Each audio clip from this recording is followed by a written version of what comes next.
One thing that when I saw your presentation, I thought I had too many slides.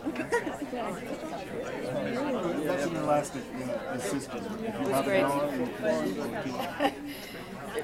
very wonderful. A little too fast with the slides there. I was like, but I know you had it. You set me up. Thank you. I was. we're the guinea pig.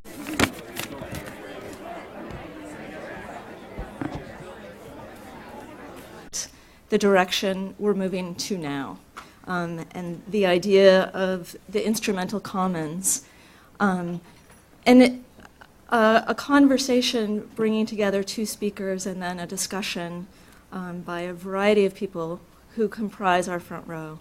But the aim in this table is really to think about how we might.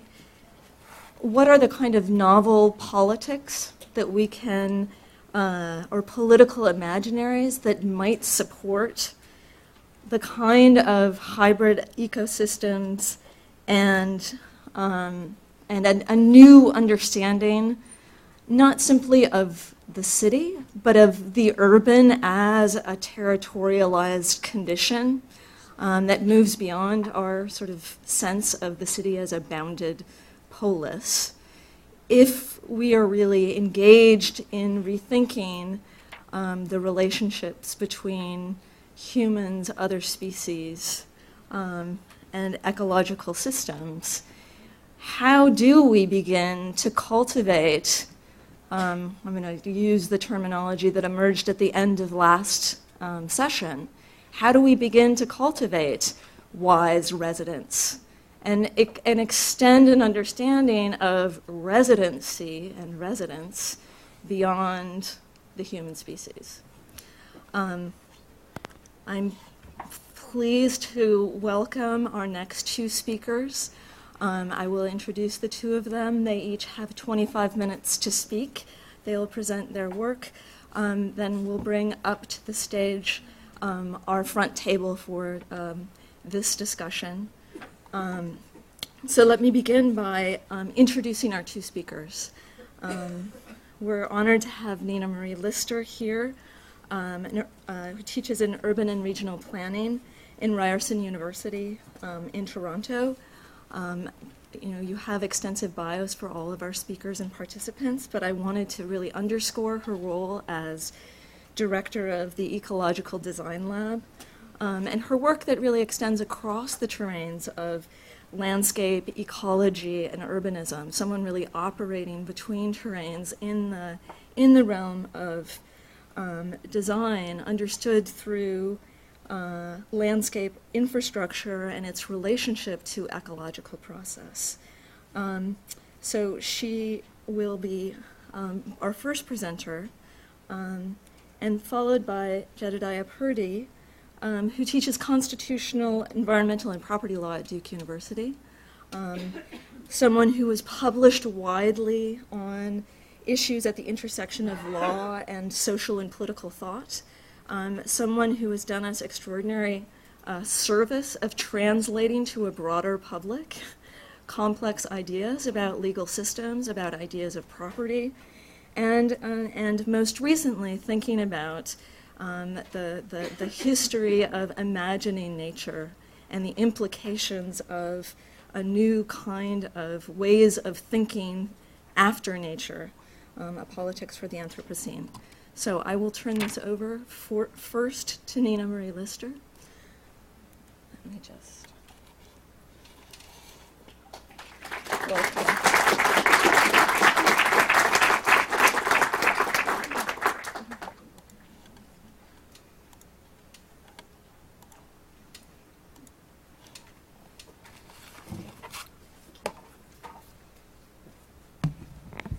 Good morning, and thank you so much for the invitation to join you today. I'm delighted and honored by the opportunity to be back here at the University of Virginia in a school that I think I said earlier to Thomas that I have a massive intellectual crush on. You do amazing work here. You are a compassionate group of residents, citizens of the globe, And you also have an esprit de corps that kind of shines through the school. And I'm always delighted when my students end up here, because I think they will come away more animated and ignited to be good designers and good residents. So thank you for having me. I thought I would actually pick up where Marina left off, how kindly that you gave me such a wonderful opening platform. But I thought I'd begin with an equation, since we didn't have enough this morning. Only I forgot to prepare a slide for mine, so you'll just have to memorize it. It's, sitting around with Christina Hill some years ago when we began talking about resilience. What does it mean and where did it come from? We decided that if you took sustainable development and added a healthy dose of climate change, you got a desperate need for resilience. And so that's the equation for this morning. But I'd like to say that in that intervening few years since we had that conversation and since one of Marina's more provocative books was released, we have a rhetoric of resilience that is disturbingly retrogressive. And I think today we need to push beyond the rhetoric to understand what we mean by a politics for the Anthropocene if we use rhetoric as the gateway for a powerful and renewed agency of design. So here we are in the Anthropocene, an era, I think, that is defined by hybridity, synecologies, novel ecologies, also by blurred boundaries, resulting in creative tensions where the old hierarchical dualisms with which we are intimately and deeply familiar, culture versus nature, these are giving way, and they must give way to a much more integrated, dynamic idea of living systems, founded, grounded in science, in good empirical knowledge, but also the power of that metaphor, where complexity, diversity, and uncertainty are the watchwords. So for me, this lecture is really about understanding that resilience offers a renewed agency and, in fact, a necessity of design to not only inform our landscapes, but to transform ourselves within the ecological framework, the limits and the finite boundaries of our planet. That's the order of operations. It's the planet within which we are operating. So let's get that framework straight to begin with. There's a lot of talk about resilience, and it has happened really rapidly in the last 10 to 15 years, depending on with whom you speak. In fact, this issue of Topos on the screen was dedicated to not only the idea of resilience in design, but specifically in cities and landscapes. And the forthcoming work, Nature in Cities, a 25-year retrospective and projective look at the ecological imperative in urban design and planning, is focused in large part on resilience, to which many people in this conversation have contributed. My own work with Chris Reed picks up where the science of ecology not leaves off, but asks questions, some very big questions, particularly about imagination. And Marina's question is an eternal, ephemeral, and important one, to say, what can't we imagine? That's the realm of design. But it's also the moment to take stock of small things that we need to imagine at the ground scale, the human scale. And sometimes it might be worth asking, what's the least we can do at the same time as the most we can imagine? And that's really what this book is setting out to begin that conversation. But then comes Rockefeller Foundation and the 100 Resilient Cities movement, which is in many respects a wonderful platform for engaging this discussion, but it is rapidly becoming the defining framework for resilience. And that is problematic without constructive critique, and that's what I hope to engage in this conversation, particularly in terms of how we look at governance structures for resilience. When we say design for resilience, we don't just mean physical design solutions, but design of the way we govern ourselves. That's also the purview of designers. Some of who are here in this room and some who are not here in this room. So let's talk about resilience. Let's talk policy, politics, the rhetoric behind resilience, but also take a look into the science, the non-science and simply the nonsense of resilience. Those are all parts of the conversation that need untangling. And I can't do that in 25 minutes, but I can begin to provoke you to do it. We have right now a politics of resilience that is principally founded on a risk culture, whether it was in Hurricane Katrina, and profoundly so, Superstorm Sandy, and even in my own city, the recent floods of 2013 throughout the Northeast that inundated expressways, shut down the economy of a city for days, and ice storms that shut down the economy of a country for weeks. So these storms are becoming more frequent in magnitude and occurrence. We know this, but this has now become the framework within which we talk about resilience. And we're losing track quickly of a bigger picture of resilience that has to do with how we live within the ecological framework of the planet. That's not as glamorous as the risk and vulnerability culture that is defining this conversation. Whether it's Hurricane Katrina or Superstorm Sandy or the flood and ice storms of 1998 and 2013, respectively, and those in between. And I'm speaking from a Canadian perspective, so ice is perhaps more in my vocabulary, but no less destructive. These three events were pivotal in launching forward a variety of policies that land spatially within which designers have to cope and manage.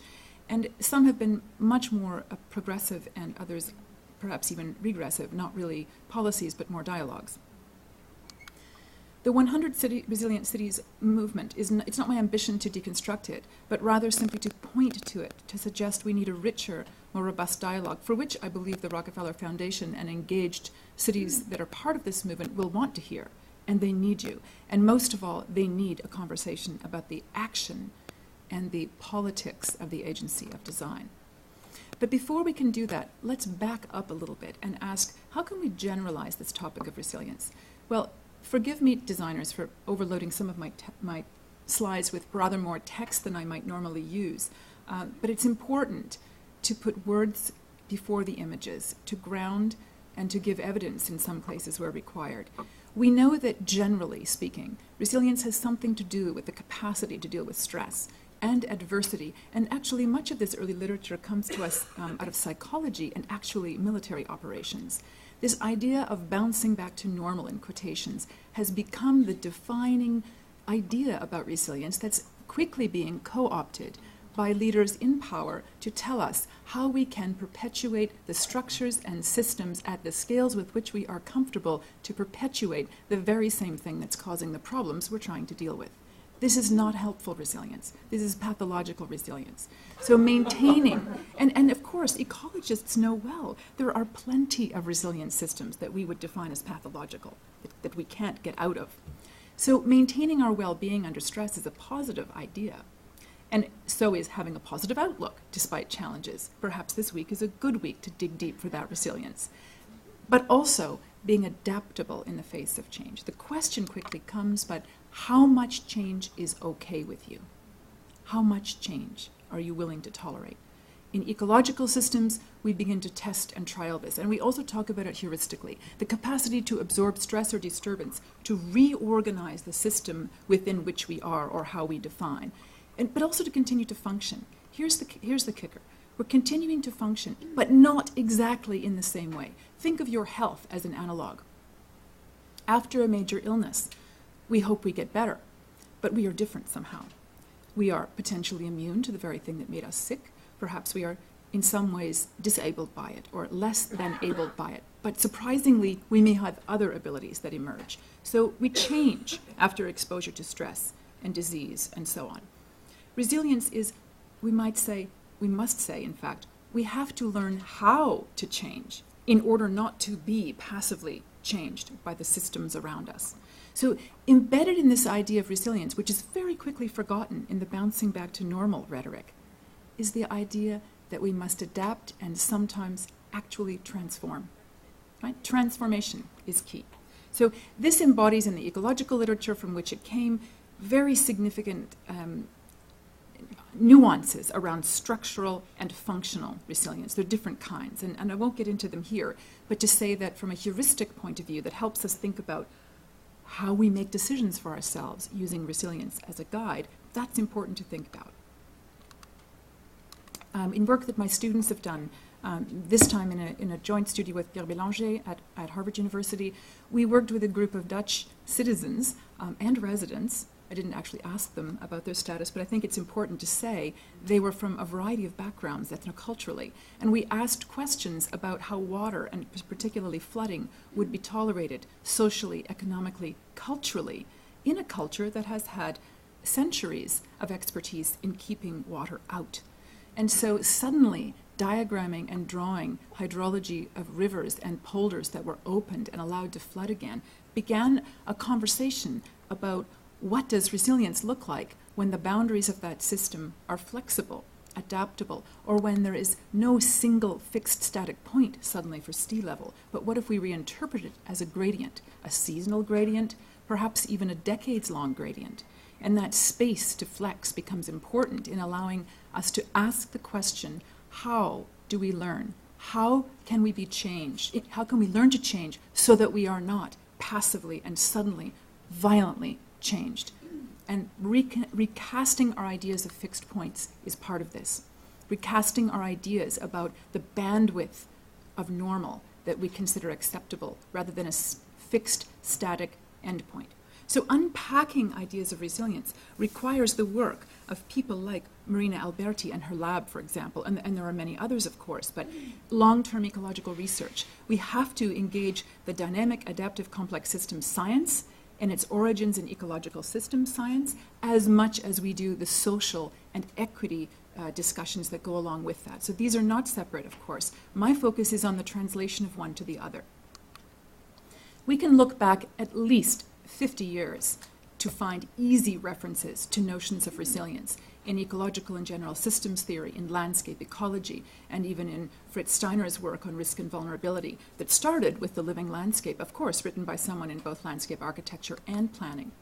We also look to our colleagues in Sweden and Northern Europe, in the Stockholm Resilience Center, the Resilience Alliance, for example, and ideas about human and natural systems, not either or, but and, humans and natural systems, coupled social ecological systems that today we recognize clearly are in fact hybrid. They are not two separate things joined. They're actually merging, integrating, and changing one another, as we heard in the previous presentation. Ideas like the ecosystem approach and design for a vulnerable planet are connected in that they are asking questions about agroecological systems, systems of grazing and harvesting, in which we are clearly using a resource ethic, but also, in some cases, a much more compassionate idea of living with and in a landscape that sustains us. This leads us to an important conversation about governance, and in particular, a context that is changing. Our systems of governance, west, north, east, and south, were designed, ultimately at some point, for command and control style management based on an engineering ethos and a linear deterministic idea of how the world works. So when you ask the question, when risk is high, there's an urgent need for decisions. We don't have all the data, and uncertainty is also high. It means we need a different kind of decision making. It cannot be purely driven by reductionist science, which is, by the way, brilliant for solving problems like getting a bridge not to fail or building the architecture of our cities. But is problematic when it's scaled up to a planetary scale of both time and space. So a post-normal science written about a lot in the 1990s was a conversation about thinking about how we extend science to include other ways of knowing, for example, multiple perspectives of the citizenry, of the residents, of people who've lived on the land, traditional ecological knowledge, and so on. This large basket is not simply a postmodern idea of anything goes, but rather a system of ways of knowing that track traditional empirical forms of knowledge in the West, but also lived knowledge of place, that these are coupled, integrated, and they go some distance to understanding ideas of contribution to knowledge making. It also means we need to recast our ideas that are highly utilitarian and frankly based on the very same linear deductivist ways of thinking that got us into the problem of climate change. We need to change this. We cannot simply refer to ecological function as ecosystem services, as though the ecology and the principles of the ecology within which they operate are there to serve us, but rather we live within that framework. So can we not shift our thinking from that of where nature is service provider to a series of solutions hidden in plain sight? Designers, that's your job, to reveal them, to make them legible. There's an entire movement on nature-based solutions. Some will call it green infrastructure. Europeans will call it nature-based solutions. But it's not just service provision. It's a series of coupled solutions based in place. The implications for this are profound, and they're really important for designers to harness and to tap into. a shift in the burden of responsibility from environmental management, as though with hubris we could manage the environment with our command and control strategies. How's that working out? Anybody got a read on that? Command and control not working so well. Environmental management, really? That's the ultimate oxymoron. Think instead about what you can manage. I'm not so good at managing my household personally, but I'm pretty good at managing my own behavior within it. So if we focused instead on the management of human activities, which extends to the agency and power of design, then we have a conversation. Governance this way must itself model the very living system that contains it. Our systems of governance don't float above the earth in some weird place. They're here, anchored on the ground. So governance structures too, then, must be flexible, adaptive. They must be collaborative. Imagine that. They must be inclusive of people who don't necessarily identify as experts. Maybe you're an expert in place. Do you count? This multiplicity of voices, different ways of knowing, has to be included if the stakes are this high. And I think today they're really high. History and experience matters, and that urgency warrants a new approach to design, something I work on in my lab, and I'm certain that Marina works on in hers as well. We want small-scale, safe-to-fail design experiments. And when you screw up, you don't blow up. So when you project resilience, and we think forward into what this looks like, let's think about how we project these ideas into social ecological systems that reintegrate culture and nature, rather than seeing them as separate. Are we doing that? Well, we've got a lot of policies, and we've got a lot of good thinking at the global scale, but it's still pretty binary. And probably out of necessity. The Convention on Biological Diversity, even Global Biodiversity Outlook 4, has lots of discussions about the role and the importance of ecosystem function and structure, but a lot of it lands on our doorstep in policies like E.O. Wilson's otherwise admirable and inspirational idea that we need to combat the sixth mass extinction by setting aside half of the planet for nature. I'm not sure whether that looks like the diagram of Manhattan cleaved from green to not green, but the idea is compelling. The problem is it's a blunt instrument. We need to go beyond, push beyond this idea of 50% for you and 50% for me, and integrate. Integration contains ebbs and flows. It contains ideas of hybridity that might surprise us, but it also doesn't allow for the partitioning off, the closing away, the exclusivity of one half from the other. So it's not to criticize this movement in and of itself, but to say, let's push it further. Let's get past that dualism. The Yellowstone to Yukon Conservation Initiative that sets aside as work for partnership in a continental scale also is beginning to think about integrating landscapes, working landscapes, urban landscapes, not just cordoning away and setting aside. Similarly, these ideas about large landscape conservation are more important than ever. Why? Because they do appeal to the fundamental need for the wild within the human. We are not human without an idea of the wild. It is romantic, it's powerful, and yes, it's also poetic. And it's there everywhere around us. There's a resurgence of it, from listening to Cougar, to the Decade of the Wolf, to Georges Monbiot's notion of feral, and the romantic idea, yes, romantic idea of rewilding Europe again. So when we lose something, we value it. This is part of the ethos and part of the power and beauty of resilience. It's also the reality we face.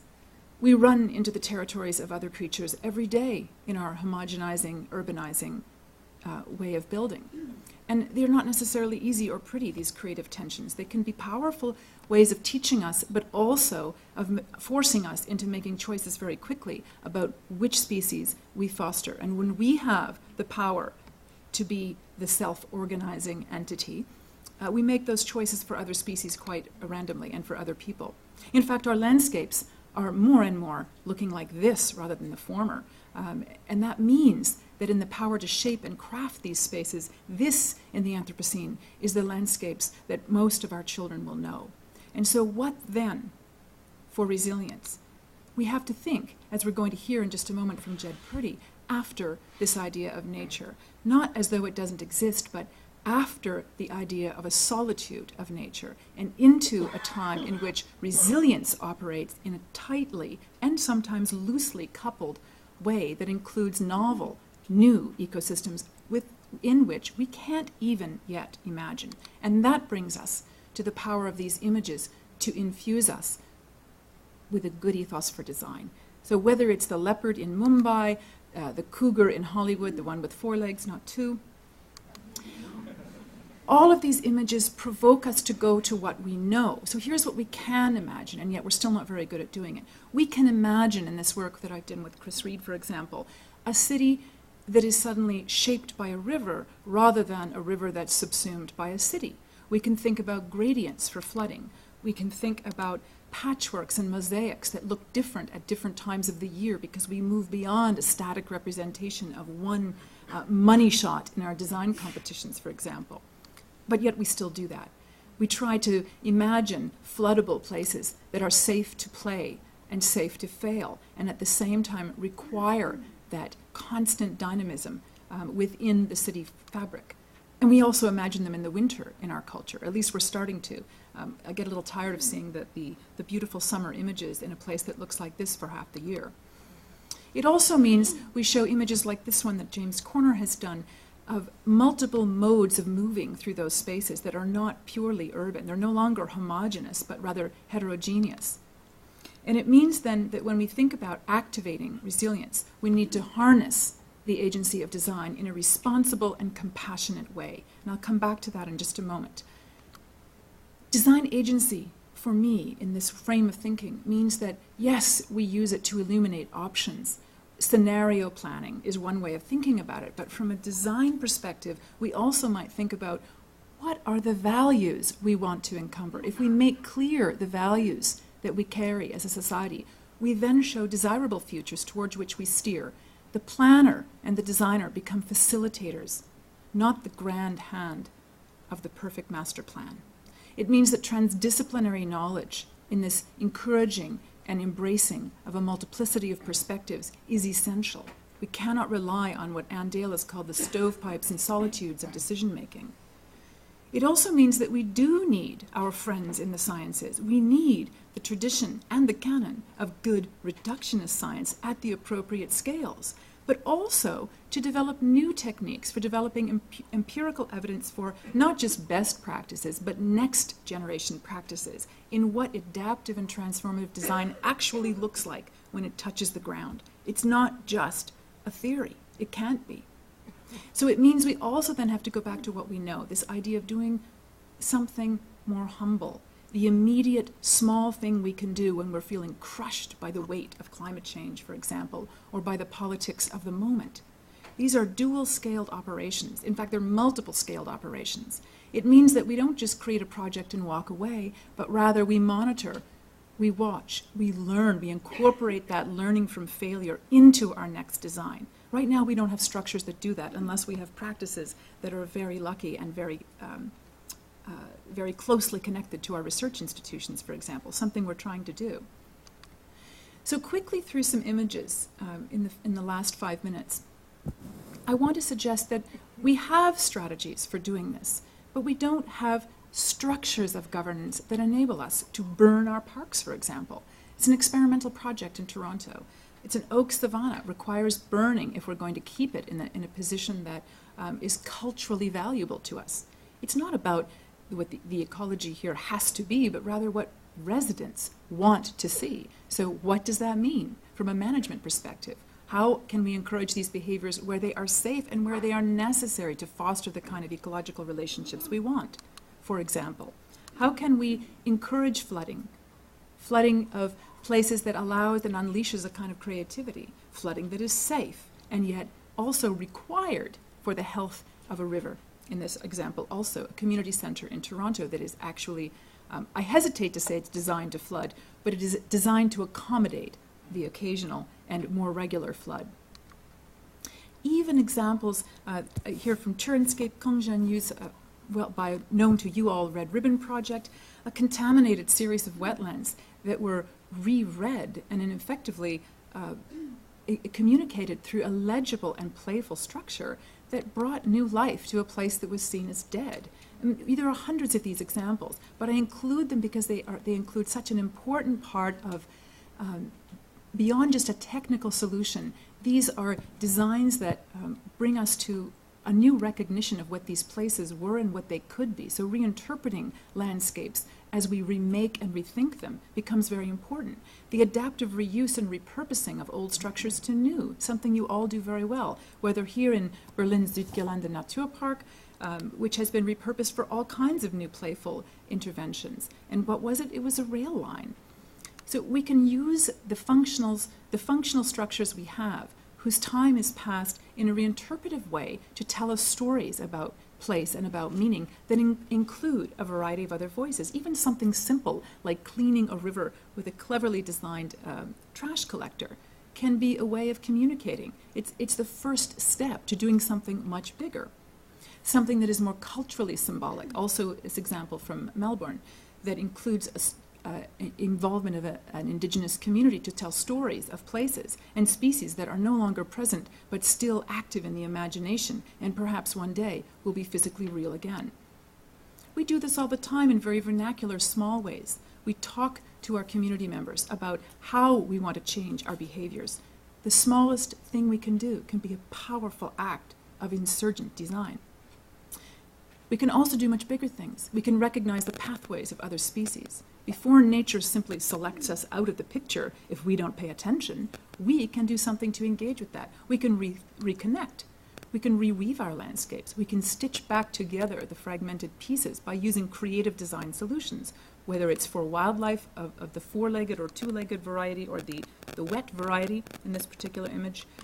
There are lots of projects that allow us to rethink traditional transportation infrastructure in ways that highlight the landscape surface, which becomes the driver of success of a project, not the superstructure, the landscape surface. That's an inversion of this kind of infrastructure that's powerfully within the realm and the agency of design.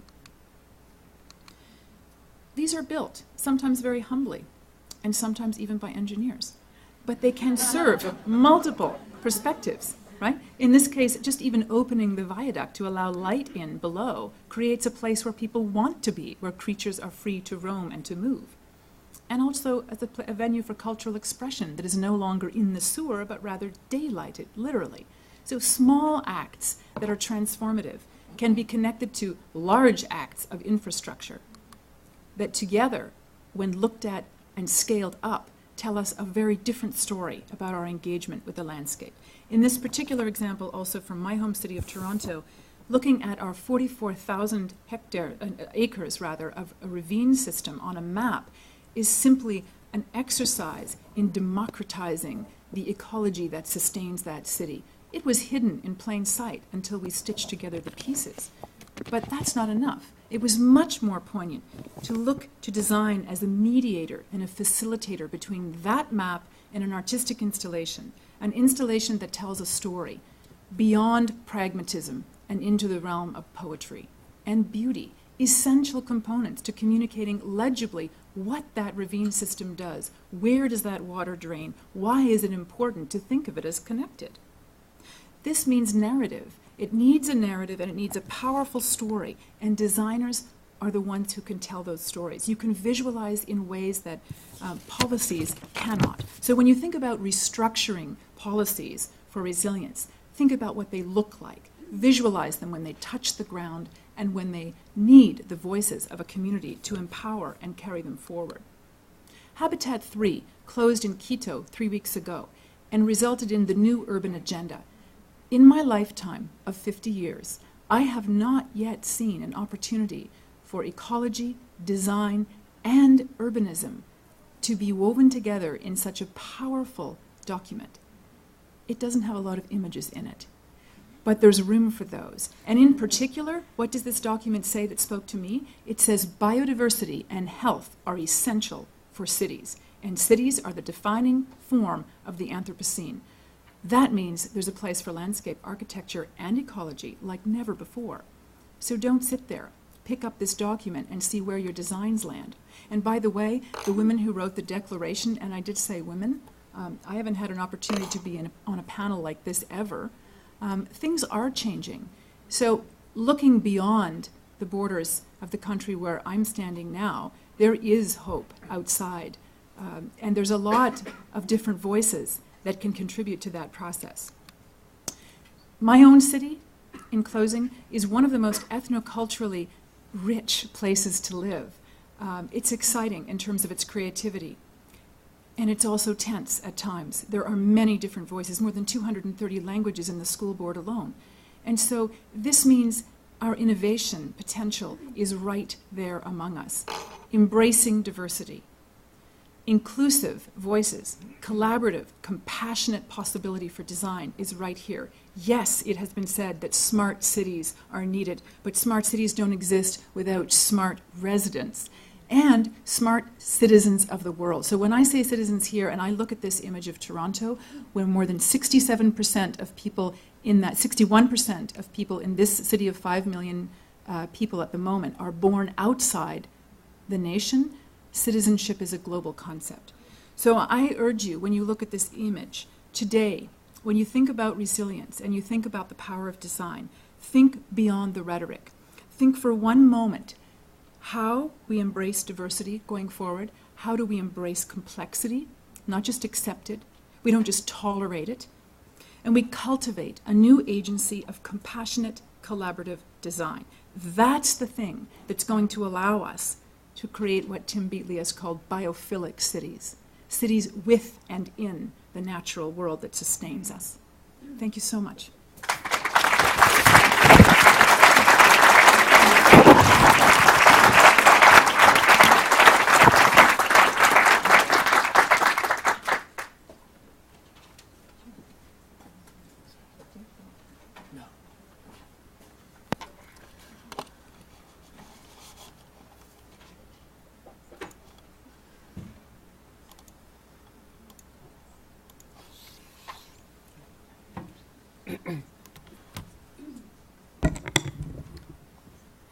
Thanks so much for asking me to be here.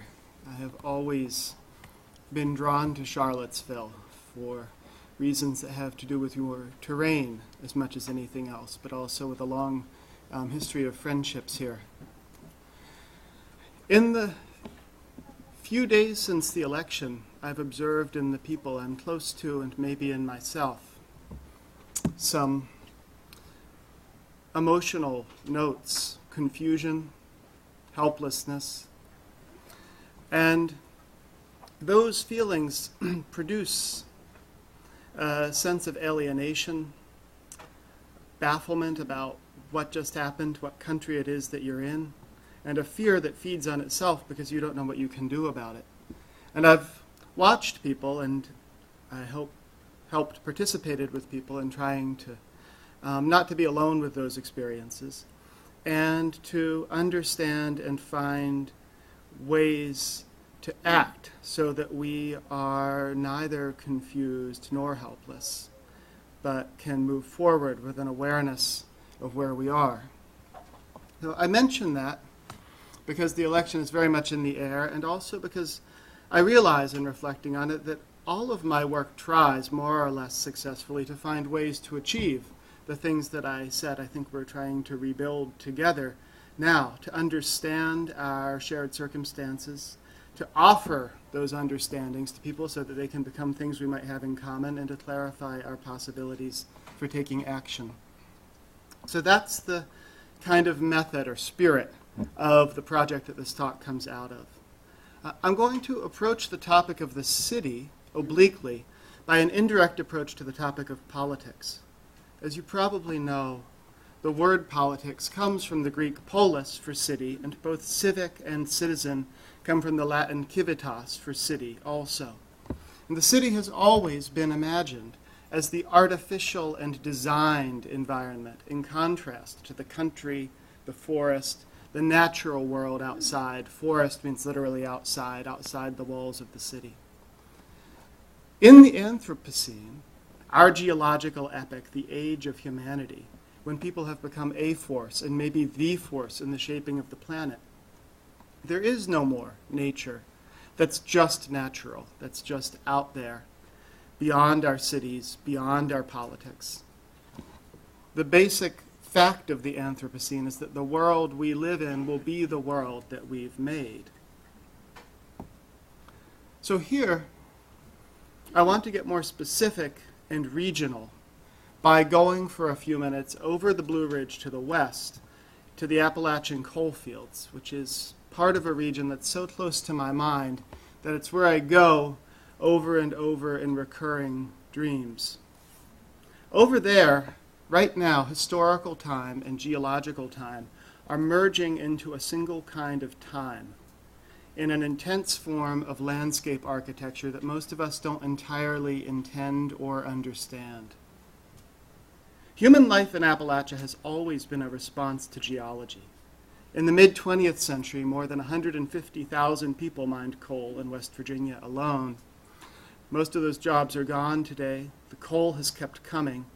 Since 1970, the Central Appalachian coal fields have produced more than 2 billion tons of coal, and West Virginians mined more coal in 2010 than in the early 1950s, when there were 6 times as many jobs in the industry.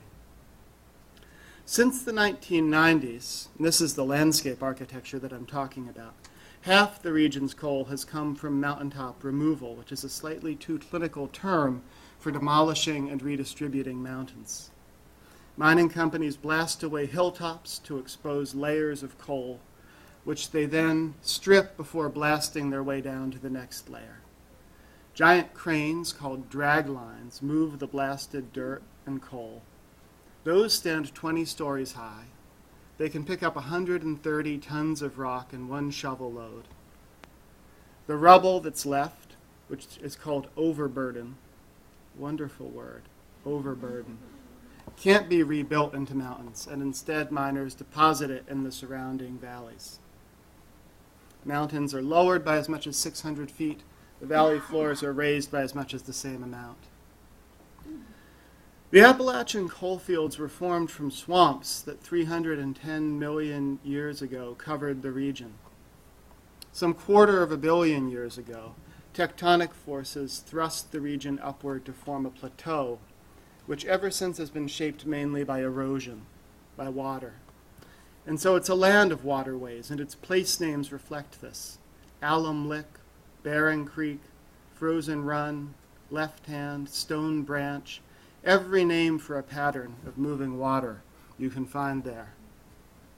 And if language continues to follow landscape, Appalachia is going to need new names in the future. Mining has destroyed more than 500 mountains. Valley fills have buried over 2,000 miles of streams. Mining has destroyed almost 1.5 million acres of native forest. And where the land has been mined, a terrain dominated by steep hillsides and narrow ridges and valleys has been replaced by a mix of plateaus with remnant or reconstructed hillsides that are shorter and blunter than before. The most common pre-mining landscape was a slope with a pitch of 28 degrees, about as steep as the upper segments of the cables of the Brooklyn Bridge. Today, the most common in mined landscapes, and about 10% of the coalfield region has been mountaintop mined, is a plain with a slope of 2 degrees. That is level but uneven. Mining has filled a steep landscape with pockets of nearly flat ground and has, of course, utterly transformed the hydrology of the region by creating vast sinks of broken stone and soil. The remaking of the Appalachian landscape, which has moved so much ancient carbon from underground into the fast-heating atmosphere of the planet, is a tractable lesson in the way that the global upheaval of climate change is formed of many smaller upheavals in ruined places. Regions transformed under economic imperatives, regions transformed under law. Raymond Williams famously observed, a cultural historian, social theorist, that the idea of nature contains a great deal of human history. For a very long time, landscapes have been records of human lives and ideas, including ideas about the natural world itself, about political community, about beauty, about the meaning of a person's life. So now let's leave Appalachia for a while and read other American landscapes this way. So the farmland of the Midwest has a checkerboard pattern that most of you have seen from airplanes, which is a transcription in the form of settler land deeds, of an image of an agrarian republic spreading west. It's Thomas Jefferson's grid, each farm plot with enough land notionally to support a family, each one nestled into a larger pattern, with checker squares reserved for schools and county seats and so forth. And behind that grid lay a theory that nature wanted Europeans to have it, but only on the condition that they filled it up with settlement and development. That was the theory and the whole web of 19th century law that granted private property in return for settlement and development and made that terrain, the physical terrain that it is today, was the mechanism. You could get land for cash, but you could also get it by settling it. You could establish ownership by clearing forest or planting trees in grassland, by draining wetlands, by irrigating dry lands, by mining valuable minerals, in other words, by transforming the place and making it bloom with something that you could take to market. This landscape records an ideological celebration of the dignity of labor among Republican citizens. It was the same theory that provided legal and ideological justification for the expropriation of Native American lands, because they were failing to put it to its proper use, the use that nature wanted on this theory.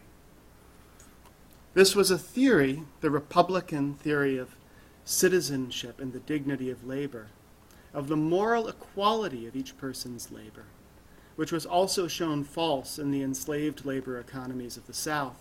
In North Carolina, where I live these days, as in many other places, a settler could get 50 extra acres for each enslaved person he brought into the territory, on the theory that their labor increased his productivity.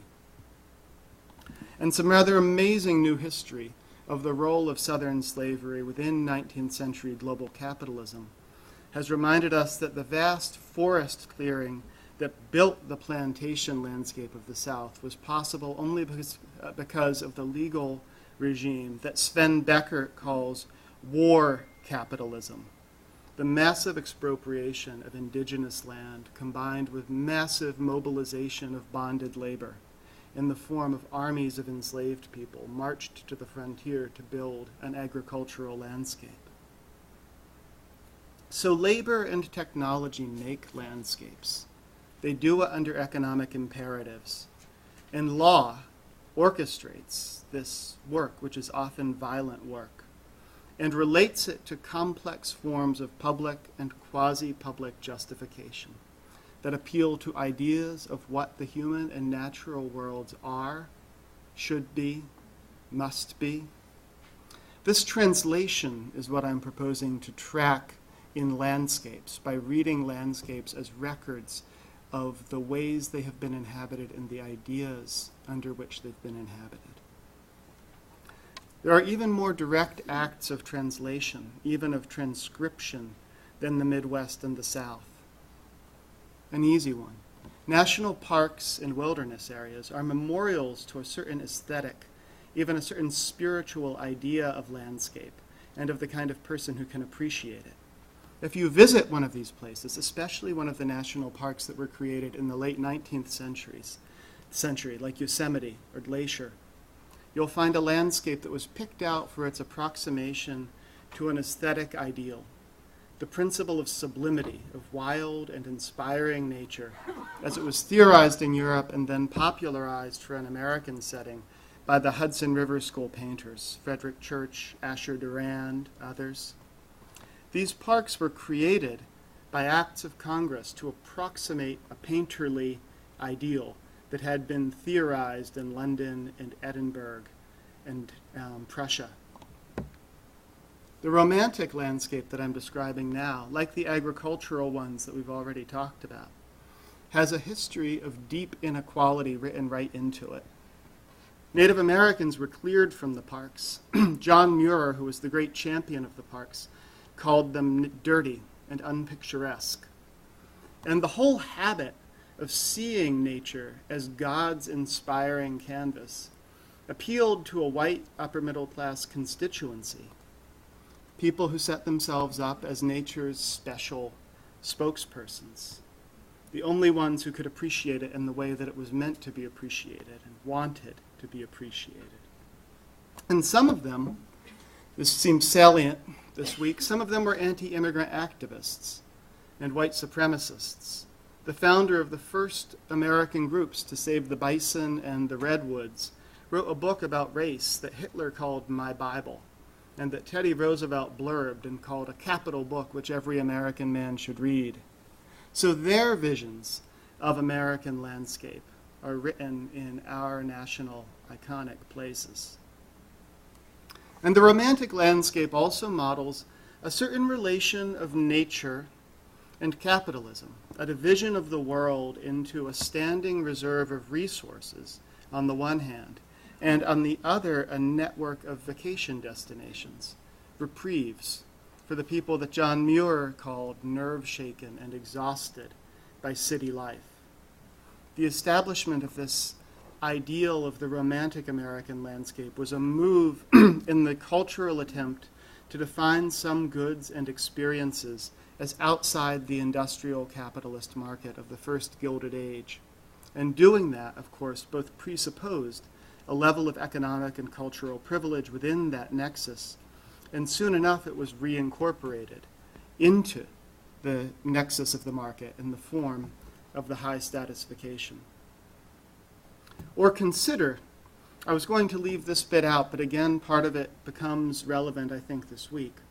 The national forests, the lands that are managed by the Bureau of Land Management, the National Forest Service, the western regions that are irrigated by the huge projects that are built and administered by the Bureau of Reclamation.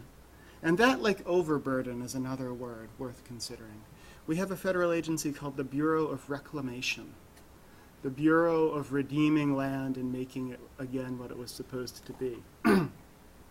These administered lands were picked out and built up alongside the branches of the federal government that oversee them. They are deliberately planned, managed, exploited utilitarian landscapes there to provide economic benefit.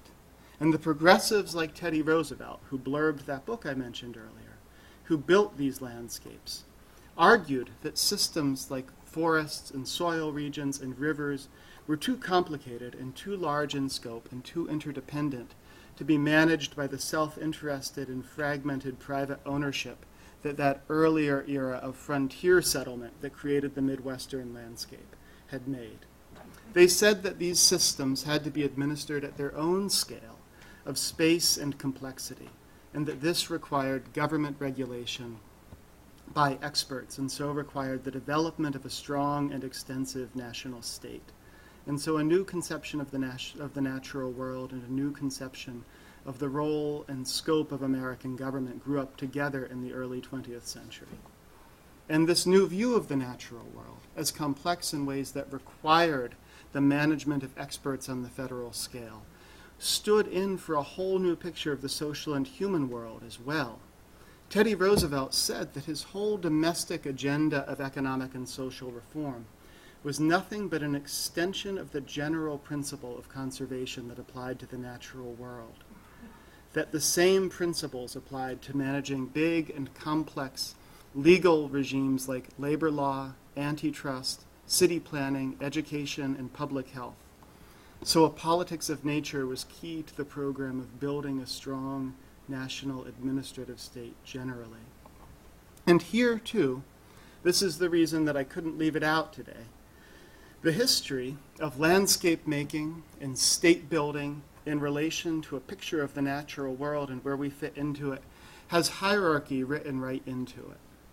Roosevelt's chief conservation theorist and the head of his Forest Service, Gifford Pinchot, also the founder of Yale's Forestry School, was a leader in the eugenics movement. He was twice a representative to the International Eugenics Congress and a member of the small committee that ran the American Eugenics Association.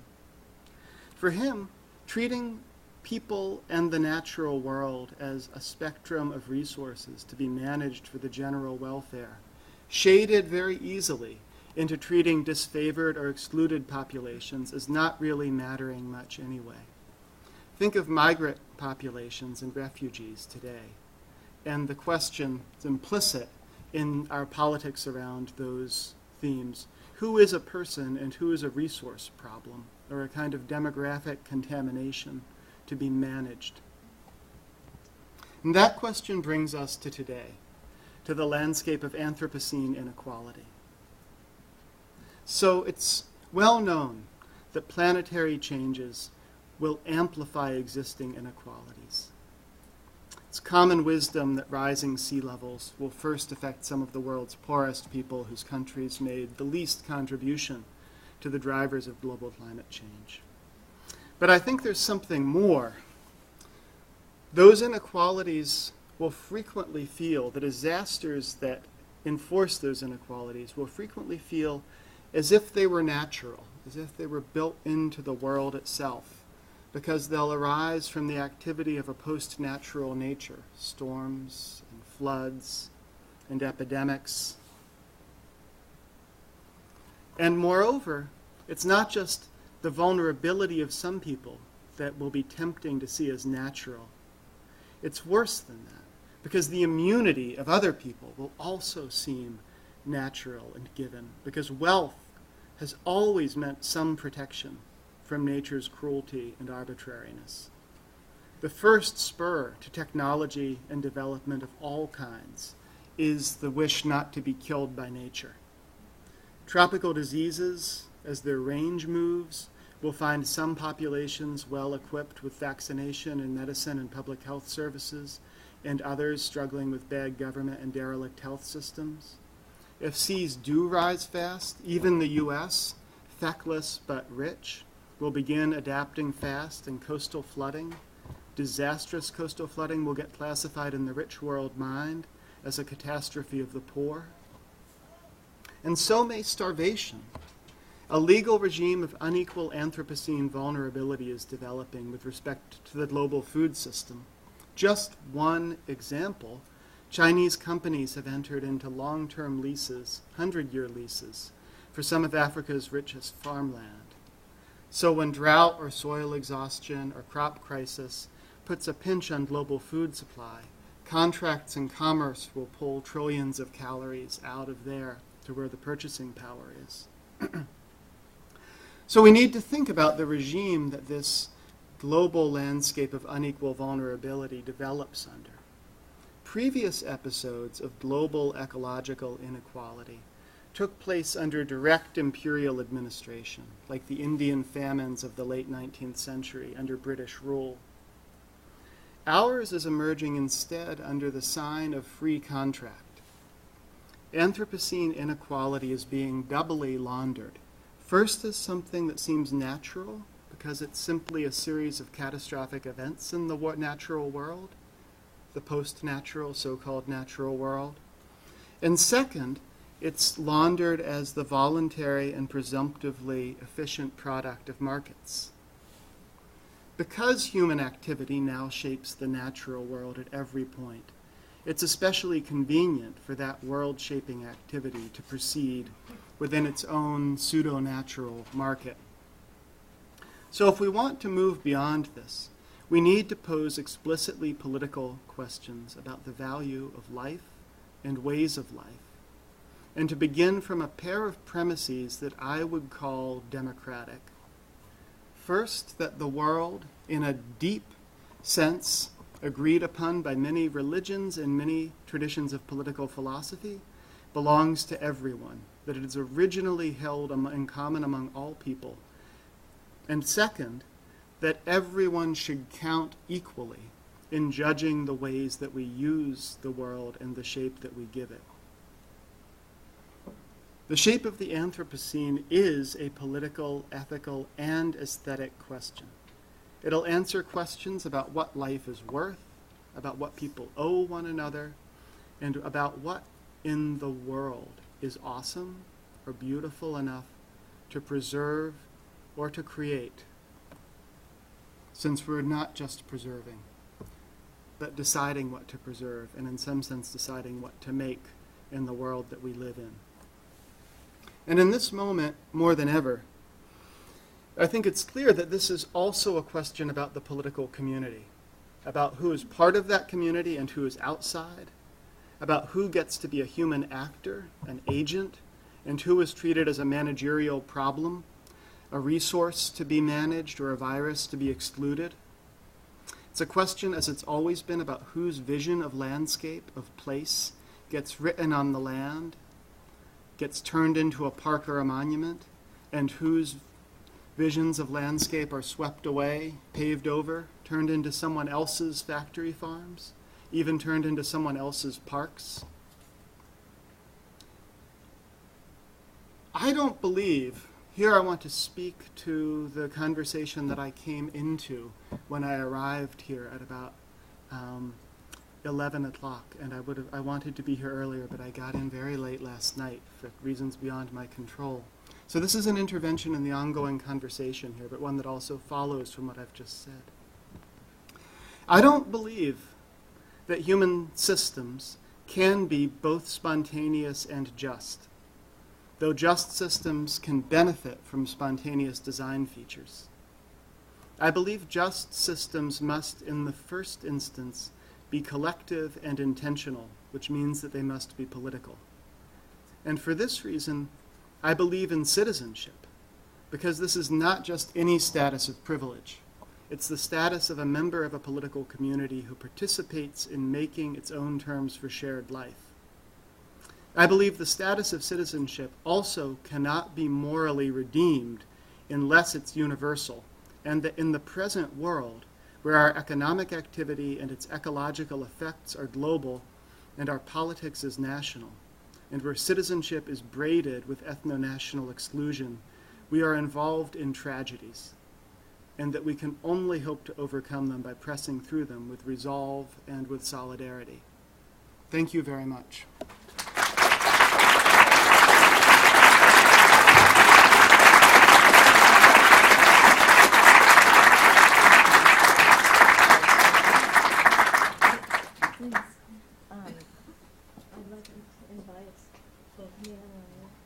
The rest of the front row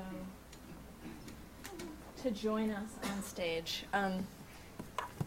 We have a large number of participants, a short amount of time.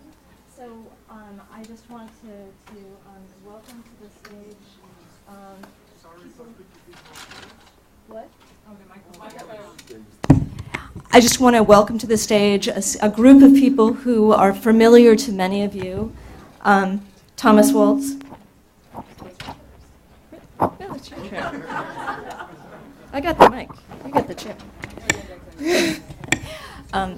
Thomas Woltz, Elgin Cleckley, Lena Cho, Ellen Bassett, and Beth Meyer. And it's wonderful to have on stage a group of interlocutors who are positioned from planning to design thinking to landscape and landscape urbanism. I won't take any of the rest of our time by lengthy introductions, but I want to just allow an opportunity for our front row participants to engage our two speakers, think about how to begin to imagine connections or pushes forward between these two talks, and in part in kind of thinking about the resources that each of you are bringing to the stage as well. So.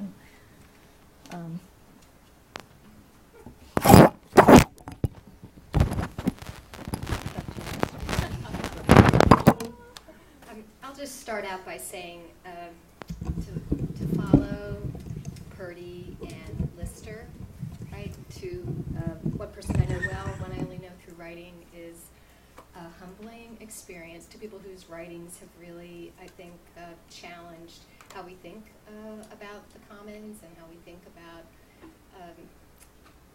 not only actions but words. And I don't want to do what you asked us to do initially, if you don't mind. No, you don't need to do All that right. at all. But I do want to offer one additional voice because it may be a bridge between the two talks. And I've been recently reading Jane Bennett closely in her book Vibrant Matters, and in it she's a political theorist. I think she's at Johns Hopkins these days. And she relies on John Dewey when she's talking about the relationship between individuals, society, and cities. And she says that the public or publics emerge out of the perception of shared threat, which is very different from Hannah Arendt, that which we share, and we come around a table about that which we share, that somehow we have a lot in common. And that this perception emerges not only because of individual experience, but because of the forms of society that we encounter day to day, not just words, but writings, poetry, painting. She makes a case for the kinds of things that the humanities and the design arts can bring to political issues. So I simply share that insight, realizing that there are times when a conception of the public may seem really hard to imagine, and yet they're fundamentally connected to issues of politics and the environment.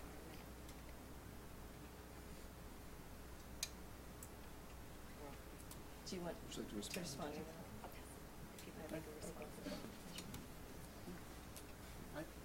I actually would be inclined to gather more comments from others if that's all right. Yeah, good. So Yeah, okay. I should have passed this back. No. I didn't realize it was coming from. Off to Bassett. Yes, Gosh. but thank you. Thanks.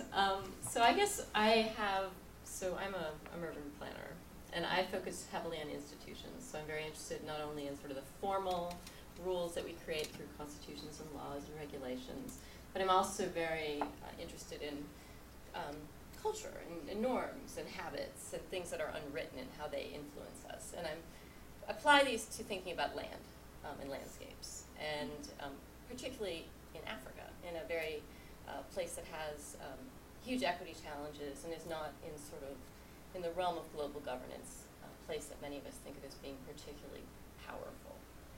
And so what I'm quite struck by, just sort of thinking about both what you're talking about, is one is sort of the optimism of your talk, in that there's these huge challenges, and resilience is perhaps a misused, it's being misused in some ways. We're talking only about a certain narrow part of it, but that we can do really positive things to alter landscapes or to work within sort of nature and making things better and more resilient. But then I'm also struck by the daunting challenge of governance in this particular age, and of designing institutions, right? Not just designing landscapes, but designing those laws that made the U.S. grid that hangs over the Midwest where I grew up. And I want everyone to know that if you go to your average zoning code, which is a really sexy topic to bring up right now, or if you go to your average, actually really want to talk about is your average city assessor, right? And you look at your piece of property, you're going to see it listed as land and improvements, right? A very critical thing. And so what I'm wanting to think about, and so I'm going to be an African now, is like, what are you guys saying that's relevant to me? I'm sitting in a slum in Kibera. I'm going to be slammed by climate change. How can you help my life get better? Sorry. Like, give me power, give me something. What can I do? Same answer. What she said. Same answer. Sorry. Great. Thank you so much for your powerful and extremely thought-provoking presentations. My comment, and actually a form of question, follows Ellen's, in a way, concern about certain types of communities or locations where they do not have a power to change, in a way, or lack resources. I just wanted to go back to the term Anthropocene.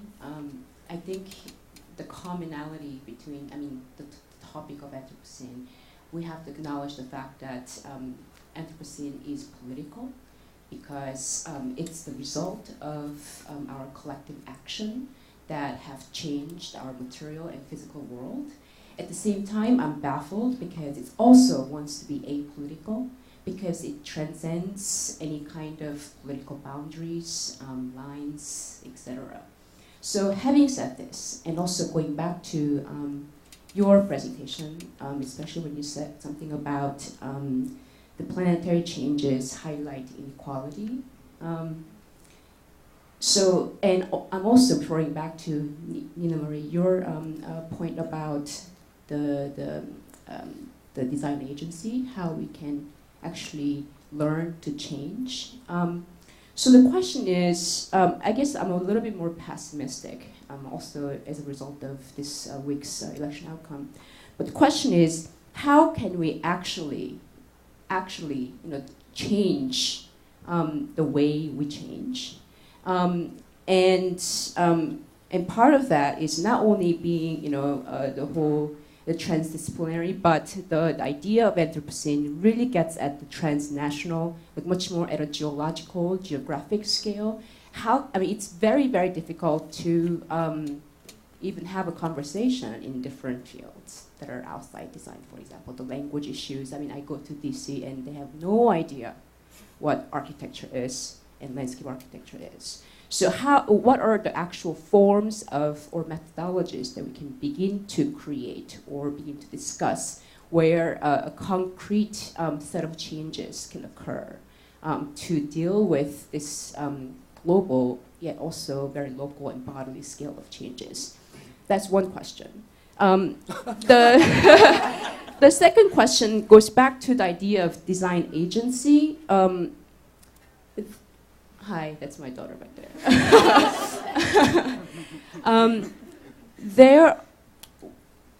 I think we cannot assume that everyone has the agency to change.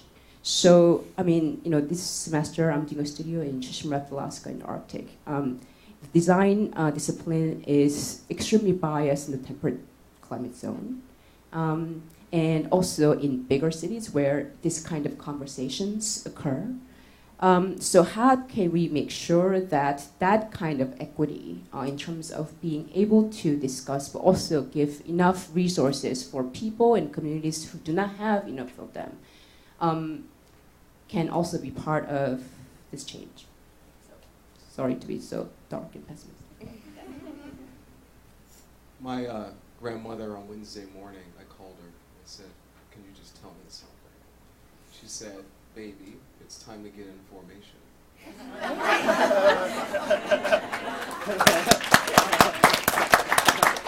So I said, "How did you get Beyonce's album?" She said, "Don't question me." But she's right. And I realize why she's right is that there's a level of optimism that we can all have. And I'm sitting in the room with people that I know someday will be exhibit developers. And the museum part of me realizes that there's a magic to Saturday afternoon.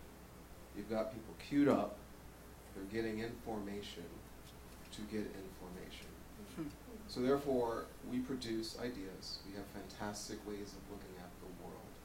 And we know that getting that information while you're getting information can make things work. I think about the climate change exhibits that exist, AMH, Science Museum of London. These ideas and concepts that turn into Saturday morning where a child tells their parent, "Can you turn off that? Can you adjust these? Is that a low flush toilet?"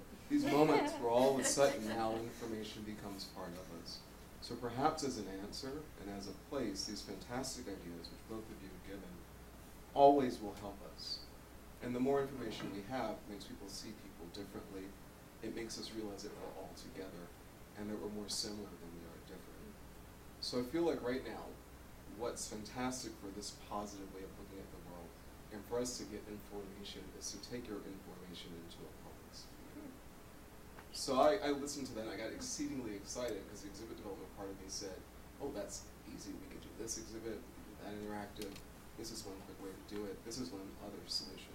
So maybe that's another scale amongst architecture, amongst landscape, and another scale to impact and help for $7.50.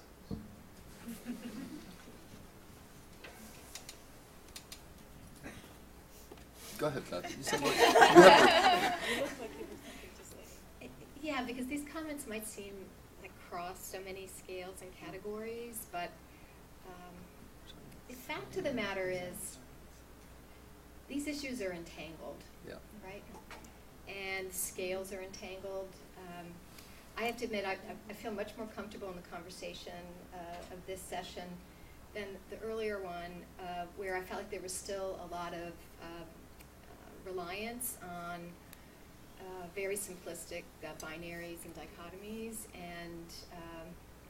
and despite the fact that for hundreds of years this has been called into question, despite the fact that there's an incredible literature on the hybridity of nature, culture, interrelationships, it was quite interesting, the assumption that these categories are separate in some of the Q&A. So these things are entangled. Individual experience, personal relationships with each other, and how we form constellations of sometimes contested publics, materials and systems and networks, they're not separate by scale. We experience them simultaneously, and we have to find the ways that each of us can act within that, knowing that there are moments when those interconnections or entanglements are invisible, right? So whether they're laws, institutions, spatial practices, how do you start to highlight some of the incredible invisible connections that Jedediah talked about, right?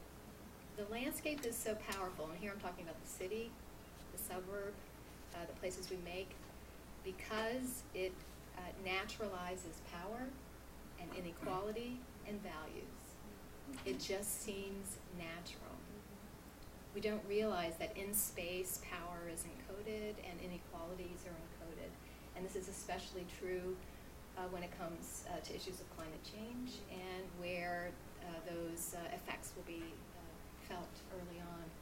So I want to actually see if we can have a conversation as designers and planners and hopefully optimists about this concept of entanglement that writers in cultural and political theory are talking about. They're talking about it, but it needs to be spatialized. What does it mean not to overlap, intersect, be in between, but to unpack the entanglement of these scales and materials and powers? Just going to hold on for a second. May I do that? Sure. I might lose the thread, and it's a good one. It is entangled. Beth, thank you for such lucid comments that I think actually knit together Jed and my comments, whether they be seen as optimistic or pessimistic. I think they're probably both and at different scales. And I really am struck again by a call for the agency of design, which is a very political process, realizing that not everyone has agency. So how in the agency of design do you use your capacity as a designer to empower agency in others? That's a key part of this conversation for sure.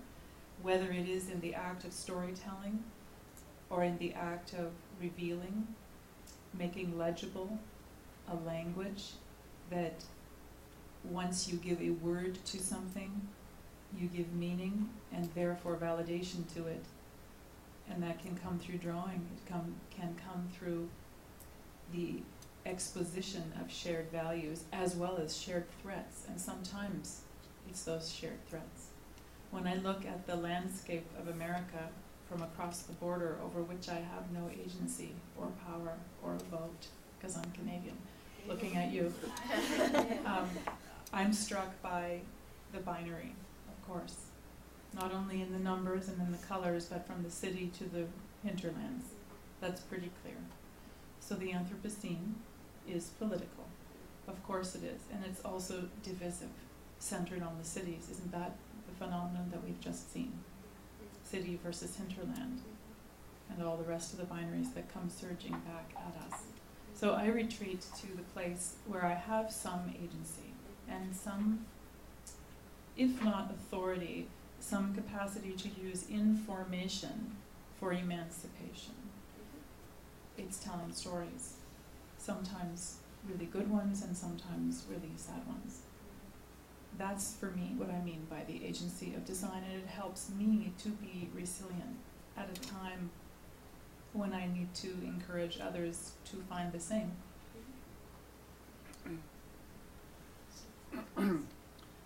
So I think the idea of the Anthropocene is at its core a political idea and a political ambition, actually.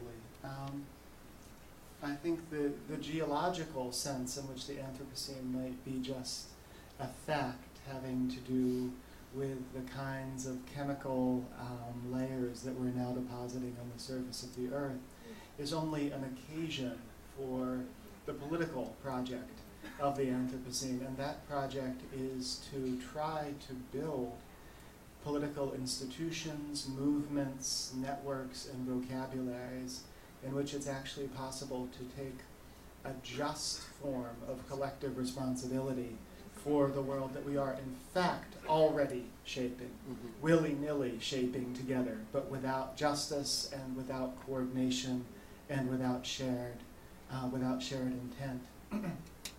I think there is a hazard in a certain version of Anthropocene thinking, which is just like a replication of some of the problems of early 1970s environmentalist thinking, which is species-level thinking, which says, oh, we all did this, we made this problem, and now we've all got ourselves under control.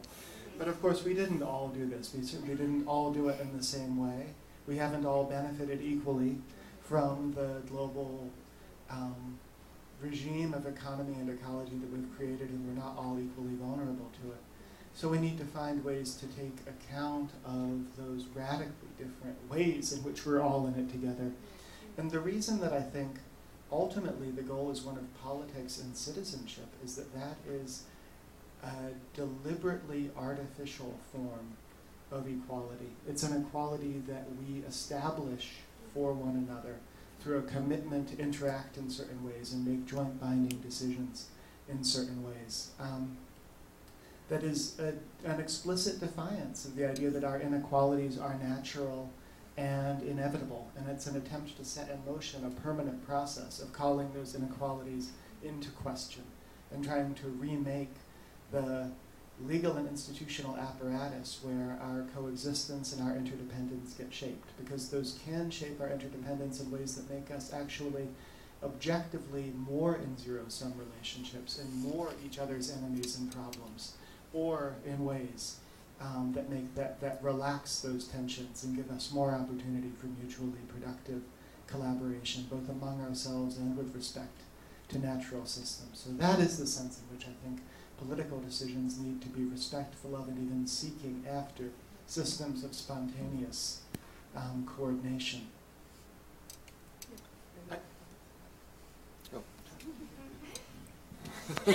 Wow. Having known Nina Reeve for a decade and followed her work very closely and been very good friends, I'm always inspired by the hybrid examples that you show between ecology and construction, and these large-scale and bold examples of a resilient world. And Jedediah, having only just met you, we sent 30 copies of your book out to colleagues and friends of our office when it came out, because they needed to understand the message of the construct of nature in the American psyche. And I wonder if the commons that we're exploring isn't a completely new definition of nature that gets at the entanglement that Beth mentioned, the connection between our bodies, our minds, and our spirits to the worlds we inhabit and to each other, in a way that, as you said, this world belongs to everyone and we must hold it in common. And I wonder if that's not an empowering result of this conversation as we define a commons, that is a new rapport with nature that is inclusive, deeply inclusive of the history of our lands, our culture, and redefining it as told by everyone. That to me is a very inspiring outcome, and I think empowering for the students. I reject it as optimistic or pessimistic. It's the work we have to do. Yes, that's right. That's really beautifully put. Totally. Because I saw so many of your books. No. I totally embrace what you've just said, and I think it speaks to something really important. I've been emphasizing in the talk today for a bunch of reasons, maybe including the moment that we're in, the questions of decision, like choice within political economy that works at a very large scale and has a legal expression. But I think equally important in all of this history and in the things that we need to build going forward are ways of living, ways of relating to one another, forms of everyday activity, ways of imagining ourselves and seeing the world around us, the living world, the hybrid world, that give all of that texture in everyday life meaning and value, and make it enough. Make it enough so that it will be okay for all of us to relax the violent pressure that we're putting on the resources of the world. We're difficult creatures, and we only seem to do things for a few reasons, including power and status and love. And I hope I've said enough hardcore political economy and law stuff that I can get away with saying now that we need modes of love in our practice and social life. I think the key thing is to understand that we can't have those just by changing our consciousness. We have to have environments of equality, security, and mutuality where those are available and not dangerous. And then we can work on building them. I was inspired to speak to designers for the first time in reading a work by Jansch in 1980 that described design as planning plus love. And it stuck with me because it suggested that there was an intuition and the possibility for compassion built into the representation that didn't stop at the zoning code. And so I think when we try to communicate what's important in the world you just described, Jed, we need poetry and Yes. pragmatism. Yes. We need beauty and science, which are not in opposition. They're integrated if you look carefully. But most of all, we need the power of communication in multiple modes and in multiple languages to do that.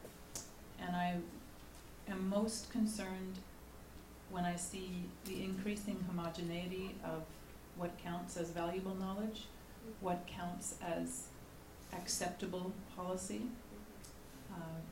written into the landscape. And I speak from my home experience. I can't answer the question of how to help the child in Africa, but I know that I have an obligation to look north in my own country because the third world is on my doorstep.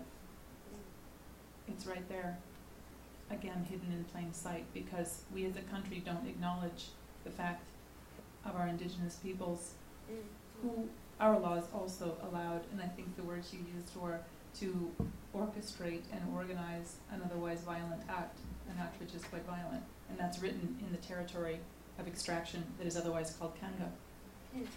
So every day I have to find a way to work on the doorstep in such a way that allows me to imagine how those stories might be told by different voices. And I don't know the answer, but I know the work is incredibly important. And I think you are all potentially incredibly good at it. So we need the shared power of compassionate collaboration in the room. That's why we're here on a Saturday, I think. Do I just go this way? I'm seeing some people stretching or wanting to say something. We are running over, of course. But I think we could have time for a couple of questions. Let's Like collect burning- a few. Yeah, let's.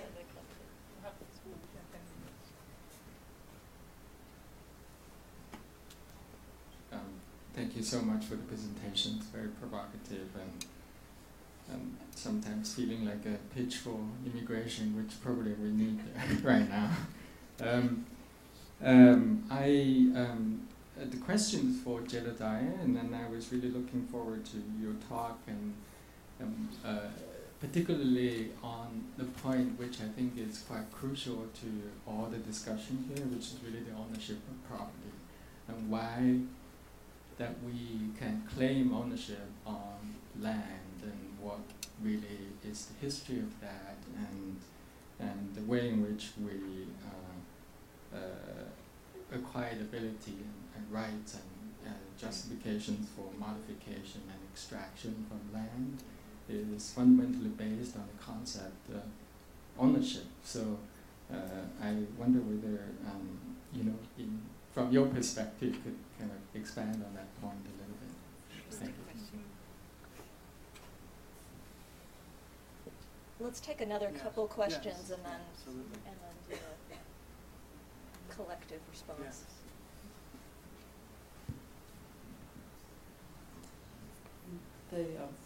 The title of this table is Instrumental Comments, and I wonder if you can comment on how does that relate to the basic concept that we all learn in landscape history of the tragedy of the commons. Which is related to the anti-ownership.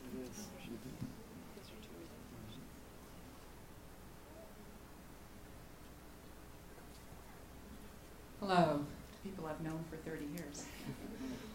I'm trained as a landscape architect and a lawyer, so this discussion is just, both sides of my brain are humming today, so I totally appreciate it. And yet I'm also haunted, even by some of your introductory words, Thomas, about the impact of this election. And some of what happened Tuesday, which shocked us all, is a lot of very angry people who felt left behind and unlistened to. And Ms. Lister used the phrase, choices we make for people. They didn't like our choices. And so part of this dialogue between the politics and urban planning has to begin to address, we are the cultural elite who just got punched in the gut. And so how do we make this conversation not just engage people not at this table through charrettes and other clever things that we do, but how do we begin to engage the angry people who don't give a damn about what we're talking about at this level? And because if we don't, we're not going to get there.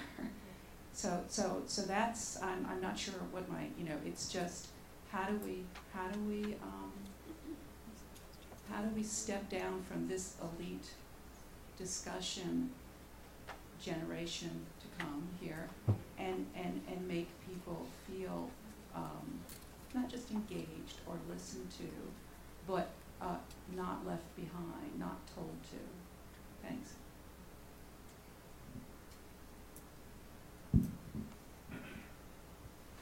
Hi, so I'm a member of the community, a student, and I work as a builder. And my question kind of touches on the last question, which is, I hear talking about changing the environment, not just changing our consciousness, moving forward for resilience. And one thing that strikes me is this division that we seem to have between labor and kind of design or higher kind of forms of work. And to my mind, resilience involves kind of a hybrid of design and labor. But there's a very marked distinction between these things. And I was just wondering how you all kind of would justify that distinction or see it as like a path forward. Not sure if that made a lot of sense, but thank you. So let's see, we have two more questions down here, and then let's have a set of reflections. I was going to ask one question, which I think we'll just save for later, but I just wanted to throw out, it's so important, sort of that we really show the impact of spatial studies in the sense that this election is a result of people drawing certain lines that allowed 300,000 people to vote one way and not more than the other candidate, and not have their say, right? And that the state lines, what do they stand for? And then the odd spatial proportion of the number of people in North Dakota counting like 3 times the amount of the number of people in California. So, I mean, it's a very clear inscription of our spatial land practices and how they create political situations.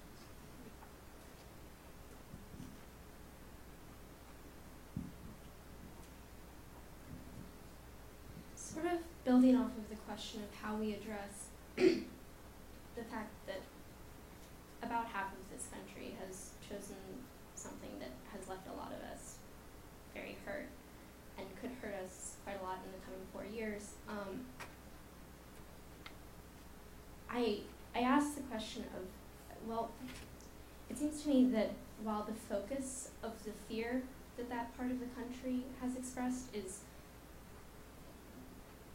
horrible and should be rejected, the fear itself is still real, and the fear itself should not be derided as not real, because they are experiencing, the largely rural population is still experiencing these problems.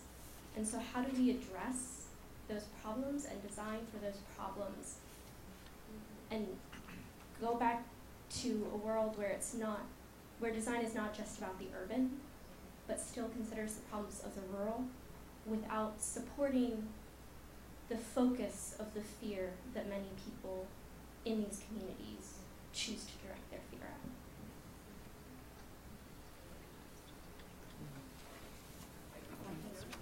You can use that also. And moving. Open the doors to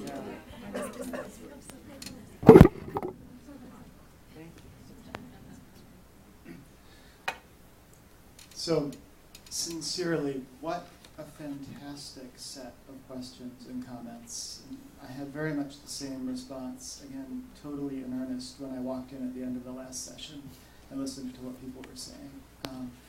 It's very real and it's very important what all of you ask.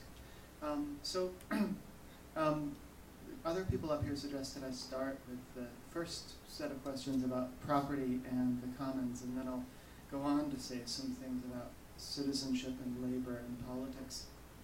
And I'll try to be succinct.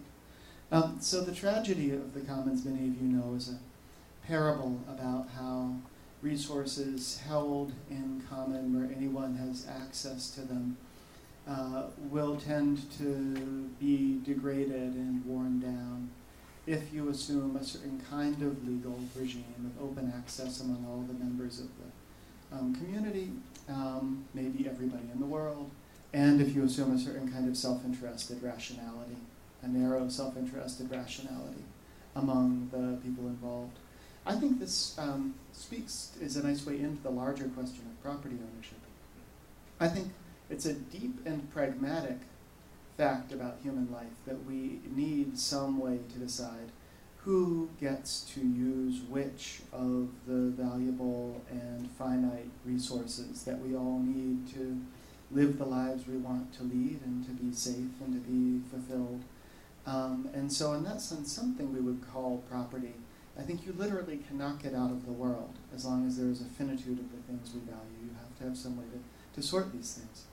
And so when we talk about a commons, I think we're talking not about the opposite of property, but about a way of answering those questions that tries to facilitate both sort of technical regimes of appropriate sharing and preservation, maybe virtues where ownership is less about exploitation, has less of the residue of violence and expropriation of who used to be here, and the mix between owning land and owning human beings under a prerogative of exploitation that are all part of the specifically American legacy of full ownership.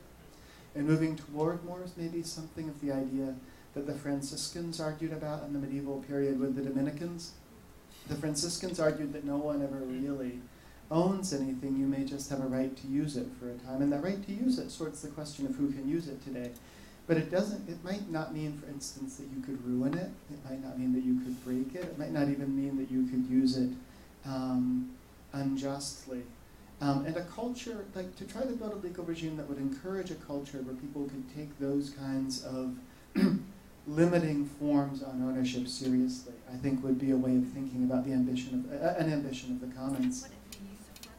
Sorry? Is that what use a front? Yeah, I think substantially, yeah. So there's so much to say about labor and different ways of conceiving of which places in nature are special and which human relationships to nature are privileged. I think it's really telling that wilderness, which for much of the 20th century was the iconic, like the pinnacle of nature that was to be prized and valued in a certain kind of environmentalist perspective, was land that you couldn't work on. You couldn't change anything, you couldn't take anything from it, you couldn't even find anything to eat there. And land that was worked on was regarded as kind of fallen land. So I think you can find fault lines in the contemporary political culture between people who are working within that old 19th century frame that says the privileged relation to land is to get value from it, and people working within that 20th century aesthetes frame that says the best relation to land is just to go look at land that no one can ever change.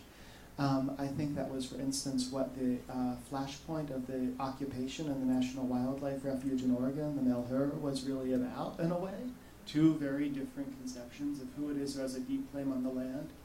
I think that thinking about labor as part of, even like part of our basic metabolism with the rest of the world and how we shape it and it shapes us, and making that part of an environmental ethic or an ecological ethic and not the opposite of it, is just such important work that people are doing now. Cultural work, practical work, theoretical work. There's so much to say about the election. The electoral college is not all that you're referring to, but the electoral college is a big problem. As a constitutional lawyer, I would very much like to see it revised. I also think there's a really interesting question. This is getting slightly off topic, I'll try to be very fast. Whether, given that it is in fact the official rule in our system that Donald Trump is not the president-elect until the electors vote for him, and given that the Democratic Party uniformly said that his election would be catastrophic or an extinction level event for American democracy or whatever else, there is at least the question whether, if they meant it, they don't have some sort of political obligation to press the constitutional form while we have it and ask, well, does the person who lost the popular vote automatically get to win in the Electoral College, given that the electors in the Electoral College who pick the president are not legally bound, either under the Constitution or under state statutes, to vote for the person who won in their state? It is at least a question. But that's not, okay. Yeah. Well, so, and I think we need. Yeah, of course, sorry. I mean, not to cut this really important insight off. Yeah, there's just so much to say. One thing about the election, I think it's absolutely right. I think people's fear, sense of displacement, sense of being, of not having agency in a fast-changing world, of neither having control of it nor even being able to understand it, and of not feeling like their ways of life or their ways of understanding things and giving them meaning are respected by the people who are calling the shots. I think all of those are real experiences. I think their political meaning is in some ways up for grabs. I think it's potentially what I think of as a progressive impulse. It's also potentially a terribly retrograde impulse. As someone who grew up around a certain kind of egalitarian, working-class, blue-collar politics in West Virginia, I find it heartbreaking that the form that it's taken this time is the form that it has. And a lot of the reason that I have had one night's sleep in the last 4 nights is that in my small way I've been writing and arguing to try to get people who have any say over what the organized political parties do about this, to see the challenge now as the one that you describe, to engage and find ways to do something different with people's fear and hurt, and not to write people off as being irredeemable or as simply being the problem. George Orwell said once, and this is the last thing I'll say, if you want to make an enemy of a person, tell him that he's the problem and his ills are incurable. That's the last thing we need to be doing. I can be quick to respond. I think most importantly to the issue of anger and divisiveness. Pick up on what you just said. The reason that I emphasized in my talk today, which I completely revised in the last 48 hours, the reason I emphasized multiple ways of knowing, shared language, was very much in part to address an issue of divisiveness, people who felt hopeless or forgotten, or whose ideas don't matter. And we have to ask why that is. And we know that the divisions between urban and rural, between those who are educated and those who are not as educated, or those who have privilege and those who don't, are all part of the problem. But a shared language is a good place to start. It helped me to unpack ideas around agency of design and how to build. If you can name something, if you can call it what it is, or come up with multiple meanings for a concept, you can have a dialogue. It's not naive, it's essential. The hope may be naive, but the tactics and the opportunities to actually build that common language through which you can begin to develop shared values is essential. And that is also why I suggest you start with sometimes the least you can do, something small, a small project that does not seem to have much significance on the doorstep of your election. But those small projects where there's not too much skin in the game are an opportunity to develop common language, shared values. And if that means you have to do it through some silly charrette, then start there. Start with a project that takes you out of your comfort zone, out of your city, and into a place where someone's idea of a resource or a threat is something you can unpack.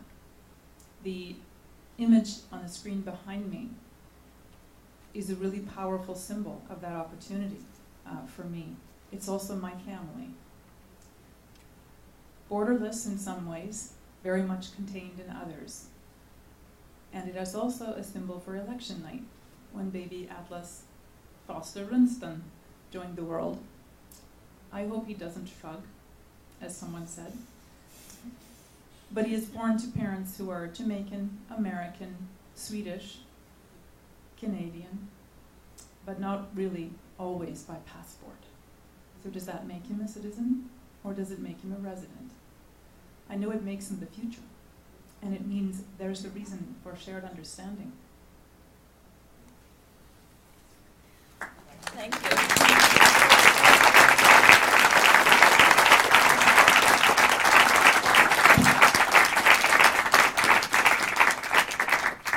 So we will convene here in 1 hour at 2:30. So I bid you to the Nog where lunch will be served. Thank you very much.